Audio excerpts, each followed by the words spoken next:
రోజు మరి గతి ప్రభుత్వము ఆర్టీసీని మేము ప్రభుత్వంలో విలీనం చేసుకుంటామని చెప్పి మరి కాంగ్రెస్ పిసిసి అధ్యక్షులుగా ఉన్నప్పుడు రేవంత్ రెడ్డి గారు మరి తన మేనిఫెస్టోలో మరి పెట్టి దాంతోపాటు 6 గ్యారెంటీలను పెట్టి మరి ఏ ఒక్క పని చేయకుండా ఈరోజు ఆర్టీసీ కార్మికుల యొక్క న్యాయవంచన చేసి వారికి ఇచ్చిన ఏదైతే ఆ రోజు చెప్పడం జరిగిందో మేము మీ ఆర్టీసీని ప్రభుత్వంలో విలీనం చేసుకుంటాం అని చెప్పి ప్రభుత్వంలోకి వచ్చిన తర్వాత ఆ మాటకు ఎక్కడ కూడా ఊసెత్తడం లేదు. న్యాయమైన డిమాండ్లతో మరి ఆర్టీసీ కార్మికులు పోరాటం చేస్తుంటే కనీసము నిమ్మకు నీరెత్తనట్లుగా దున్నపోతు మీద వర్షం కురిసినట్లుగా ఈ ప్రభుత్వము కనీసం చర్చలను జరిపేసి వారు కోరుతున్న న్యాయమైన డిమాండ్లను నెరవేరుస్తామని చెప్పి ఎక్కడ కూడా ఇటువైపు చూసిన దాఖలే లేదు. మరి తెలంగాణ ఉద్యమంలో మేము ఇదే అడ్డ మీద నుండి మరి ఇదే జేబీఎస్ నుండి తెలంగాణ రాష్ట్రం గురించి పోరాటం చేశాం. మా ప్రభుత్వంలో కూడా మరి న్యాయమైన డిమాండ్లను ఆ రోజులో మేము అసెంబ్లీలో కూడా పెట్టినాం. మేము వచ్చే వరకు మరి ప్రభుత్వం మారిపోయింది. ఒకవేళ ప్రభుత్వం వచ్చి ఉంటే తప్పకుండా ఆర్టీసీని మేము ప్రభుత్వంలో విలీనం చేసుకుంటుండే.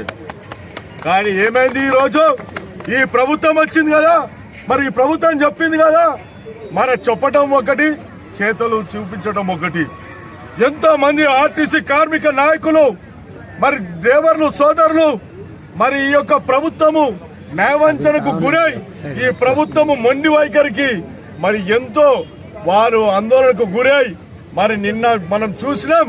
మా అన్న శంకర్ గౌడ్ గారు మన ఆత్మాహుతి చేసుకొని నిన్న 80 నుండి 90% కాలిన గాయాలతో కొట్టుముట్లాడుతూ చివరి కోరిక కోరిండు, నా తోటి ఆర్టీసీల యొక్క సమస్యలు తీర్చండి, మా ఆర్టీసీని ప్రభుత్వంలో విలీనం చేయండి అని చెప్పేసి తుదకు ఈరోజు ప్రాణాలు వదిలిపెట్టిన సంగతి తెలుసు. మరి అదేవిధంగా నల్గొండలో వెంకన్న అయితే, మరి ఇక్కడ ఖమ్మంలో అయితే రెడ్డి అయితే, భద్రాచలంలో మా తోటి కార్మికుల నాయకులు ఈరోజు అనేక మంది ఆత్మహత్యలకు మరి పాల్పడుతున్నారు. మేము ఒకటే చేస్తున్నాం, ఆత్మహత్యలకు పరిష్కారం కాదు. మన తెలంగాణ రాష్ట్రం గురించి కూడా మనము ఎంతో మరి ముక్క ఓడిగా పోరాటం చేసిన సంగతి తెలుసు.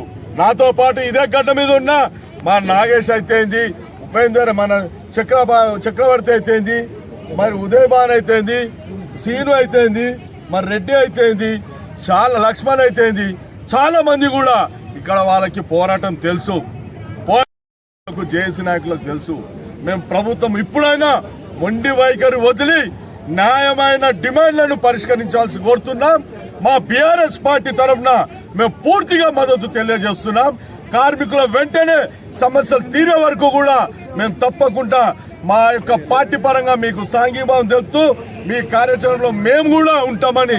ఎందుకంటే ఆర్టీసీల సమస్య కేవలం కార్మికుల సమస్య కాదు, ఆర్టీసీ ప్రజలతో ముడిపడి ఉన్నది. లక్షలాది ప్రజలకు ఈ ఆర్టీసీ సేవలు చాలా గొప్పవి. ఆర్టీసీ లేదే ప్రజా జీవితం ఈరోజు చాలా ఎంతో లోపట వెనుకబడిపోయినది. కాబట్టి దయచేసి ప్రజలతో మరి కూడుకున్న సమస్య కాబట్టి ప్రజలందరూ కూడా డిమాండ్ చేస్తున్నారు. ఈ ఆర్టీసీ నాయకుల ఆర్టీసీ యొక్క కార్మికుల న్యాయమైన డిమాండ్ వెంటనే పరిష్కరించాలని కోరుతున్నారు. ఇది ప్రజల డిమాండ్, మా బీఆర్ఎస్ పార్టీ డిమాండ్. మేము ఒకటే కోరుతున్నాం, ప్రభుత్వం అన్న ఇప్పుడైనా దిగి వచ్చి వెంటనే ఇంకా కొంతమంది కూడా ఆత్మహత్యలు చేసుకుంటే వాళ్ళని అందరూ నివారించేసి వాళ్ళకు న్యాయంగా వాళ్ళని ప్రభుత్వంలో పడ్డ ఈ ఆర్టీసీని కలుపుకోవాలని డిమాండ్ చేస్తూ వారి కోరికలు ఏవైతే ఉన్నాయో అన్నింటినీ కూడా నెరవేర్చాలని డిమాండ్ చేస్తున్నాం.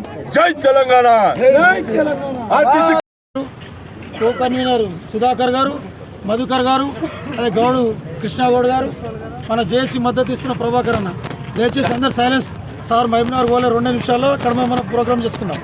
ఓకే చెప్పండి సార్.